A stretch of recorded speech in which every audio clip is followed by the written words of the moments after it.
So it's going to be a wild one. There's so much for me to say that I don't really know how I'm going to compact it properly, but just hear me out from the start with how Era was a year ago, where there's this blue post where they say these updates were developed for SOD but were intentionally brought in. So they're saying they did it on purpose, that they made it so that druids can use and train polearms. When on Era, vanilla version of the game, there's no reason for druids to be able to learn polearms on Era. It gave no benefit in any way. On SOD, there was a benefit. The way the armor values and stuff, weapon values, whatever, it was good to have polearms. It didn't matter on Era, so there was no logical reason they would make that one specific change on that version as well. After about 4 or 5 other times that changes have leaked over from SOM or SOD into Era. It's just spaghetti code. That's all it is. And they're saying they did it on purpose. And then they brought it back. They reverted the changes because they listen to players. So they understand. And not only that, here's what they want to say. And just as importantly, we recognize that all of these updates to Classic Era come abruptly and without warning. This lapse in communication is not in line with our values, and we can do better here. As it stands now, the Classic team philosophically has very little desire to bring gameplay impacting changes to Classic Era. Moving forward, we will endeavor to discuss any possible potential community-led desire for changes with the community well in advance of actually implementing any updates. That's just not the case, right? They say co-written by the players. It's just such a slap in the face that all of a sudden they make all these changes to Era. And it's really interesting to look at, the TBC changes. Who cares, right? Like, that's a whole nother discussion how they're not cloning. That to me is very fascinating. But first, we just have to look at what changes they just desired to add. I think that Group Finder is fundamentally only a positive. Something like that is a quality of life change. And we just need to take a step back and look at a game that does everything better in this way, RuneScape. Everyone likes to talk about RuneScape. I've been playing it for 20 years now. I play WoW and RuneScape. And the difference in the two when it comes to the way that the developers interact with the players is totally, totally different. I don't want to go down that rabbit hole too much, but they just spit on the players over and over and over. And instead of quality of life changes, they decided to add dual spec. And for 95% of players, they will say dual spec is only positive. That's what you're going to hear from the majority of people. But the reality is that it does have gameplay impacting changes. First of all, you need to talk about the inflation 100 gold constantly. And people don't want to pay that 100 gold, but that's in some ways something that is needed that has just an easy gold sink. That's a function of the game. Beyond that, suddenly players are more expected to optimize. They must have correct talents all the time because you can have two specs. Why would you not bring the correct talent to raid? In some way, people that play meme specs, they have to always have the correct spec for raids now, right? It's more impactful. Why do you not have the correct spec? Um, I just see some negative side to it. And would 95 players say that there's no negative? Probably because it feels good in a lot of ways. You can have PvP, yada, yada, yada. It's just an impactful change. And to not talk about it at all and to just do it is the exact opposite of what they've said. And again, I want to go back to how many times that they just accidentally added things to the game and changed the game. And the game is still changed. The biggest views that I've ever had was a month ago. We talked about Blizzard's terrible classic WoW patch, where they just ruined the game. A whole bunch of bosses were broken for a long period of time. And when you have a hardcore version of the game and you don't talk about stuff like that that just gets bugged, I don't know, it's just kind of weird. The way that they just don't go in detail.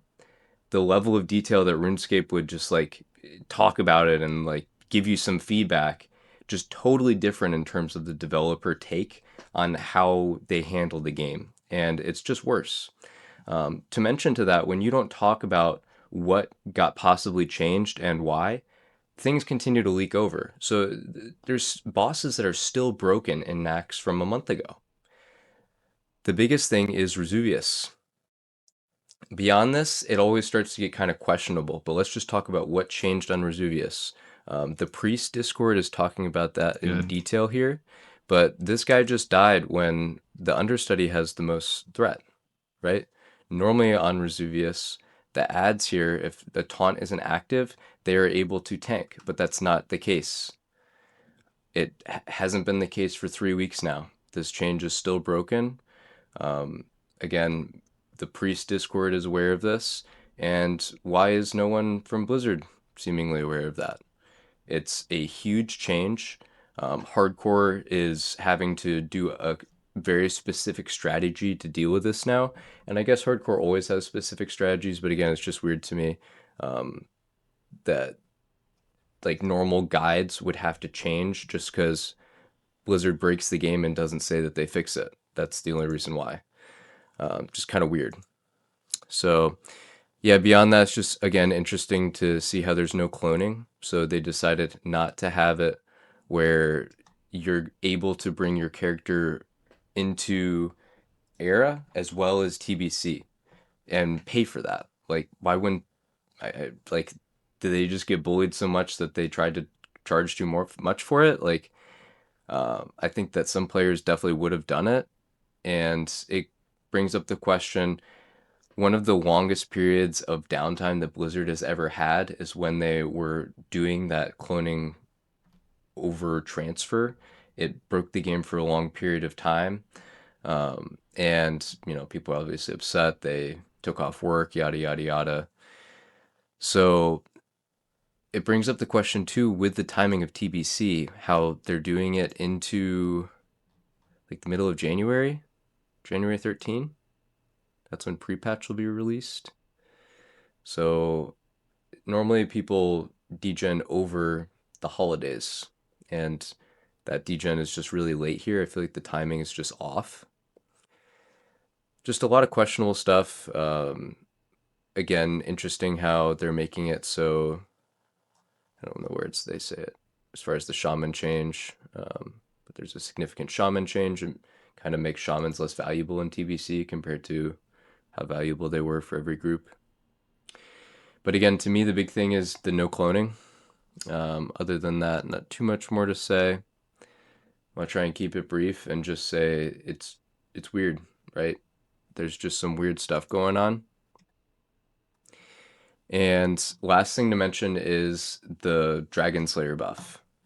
So people were able to ask about it before there was a post about it. I feel like that's really off from Blizzard. Why is that ever the case where there's just stuff that you find in the game? Like, again, maybe that's just a different philosophy where um, you want to figure things out, right? But that's just not in some ways what this is. Normally, there's like things that are announced when new stuff is coming out, or it's just kind of expected, or there's like cycles, yada yada, right? When people are unable to prepare for things, at least like say their level of randomness, right? Like world bosses. World bosses are on a fixed timer where they can happen in different times of the week. Um, Something like this Dragon Slayer buff is just weird, and I think it kind of just nerfs the game.